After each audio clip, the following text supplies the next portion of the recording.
Hi, I am making my first video that I'm going to post online, and I am doing it for the many white people that I know who have reached out to me because they have been touched in some way by the very brutal murder of George Floyd, and it is causing them to reflect on racism, race relations, what is systemic racism, and I think I'd like to try to provide an answer to them by telling them this story that is a true one. What I want to tell you about is an incident that happened last year with my older son, who was in his mid 20s. And I had gone by to pick him up so that he can come by and spend a nice evening with his old parents. And we were looking forward to a evening of just hanging out with each other, having a good time. It was a dark and rainy night, and as we were just maybe a few blocks from our house, we went down a block and saw that there was apparently a car that was disabled on the side of the road. And as we drove past the car, we looked inside and saw an older white couple who were inside looking obviously perturbed and a little frustrated, much as you would expect when your car breaks down on a rainy, dark night and you're not sure what next to do.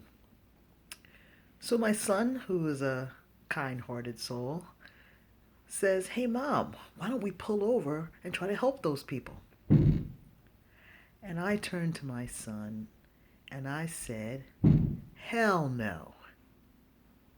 And my son was taken aback.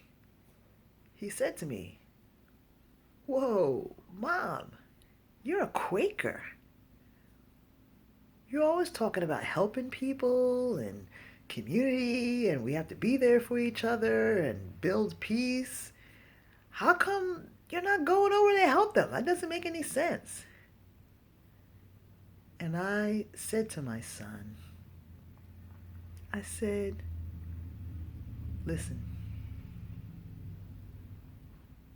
you are a young black man, 6'4", wearing a hoodie. It is dark. It is raining. How do you think it's going to look when this older white couple sees a car that they don't recognize pull over and a young black man, 6'4", steps out of the car and approaches their car and they don't know him and he coming towards the car and it's 9 o'clock at night? What do you think are the chances of that encounter ending well?" And my son had to pause for a second. And I'm pretty sure that in that time, he probably reflected back about Trayvon Martin, which really greatly impacted him as a young man when he heard about that incident, Tamir Rice, and the countless of folks before and after those two individuals.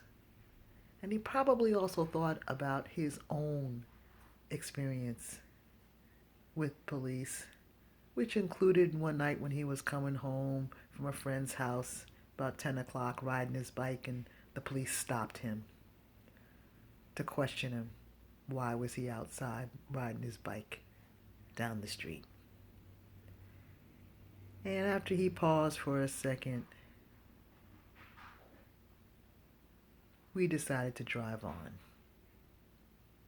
Now, I tell that story not to say that I'm proud of leaving someone who needed help by the side of the road, but I say that to say that every single day since my son was born, and I have another son who's younger, who's in high school, I have to worry about how them being in their bodies, just being black men, how they are perceived by others, and have to teach and instruct them how to conduct themselves in a way so that white folks don't feel threatened or fearful or anything that would make a white person feel uncomfortable. Because even when they're doing nothing but being themselves and wearing clothes that I've seen countless of other white teenagers wear, they have to conduct themselves with extra care. Because if a white person, and you don't know who that white person might be, but there is every likelihood that that could be the encounter where that white person will feel so threatened that it could mean the end of your life. And for those people who think that, well, that's only if they're resisting arrest or if they're doing something wrong, there are too many black people who have been killed dead, who were doing nothing but being black on the day they were killed, and are now sitting in graves that put a lie to that notion. So when my friends and acquaintances reach out and they want to talk about race and race relations, I have 3 things that I would like them to know. One, I say, don't ask me. Not until you've had a chance to educate yourself. And I say that because my mental and emotional energy is 100% wrapped up in trying to keep my family safe. And sometimes myself, because I, being a black person in America, am not exempt from that either. But my black males, my male children, my husband, they, on a daily basis, have to be very conscious of how they are presenting themselves in a variety of forums, big and small, professional, non-professional, school and out, so that people don't feel threatened. And that takes a huge amount out of me. Second, that's the education part. Go, please, Google, YouTube, books, audibles. There's all kinds of venues where you can educate yourself for not even long periods of time to learn more about the black experience, black history, and what black people have endured. You can spend an hour easily by going on Google or YouTube and look up terms like Black Wall Street, the Tulsa Massacre, 40 Acres and a Mule. And if any of those terms do not resonate with you and you don't know exactly what I'm talking about when I mention those terms, that means you have education to do. And you should probably also look up the term white privilege. And here's a hint: it has nothing to do with the fact that white people work hard or don't work hard for what they have or what they have achieved. It has nothing at all to do with that. But look it up. Learn something about it. Then, after you've done that, it would be beneficial for us to talk, because then I wouldn't have to do the heavy lift of educating you on these kinds of things that you need to know if you're going to really be able to engage in the conversation.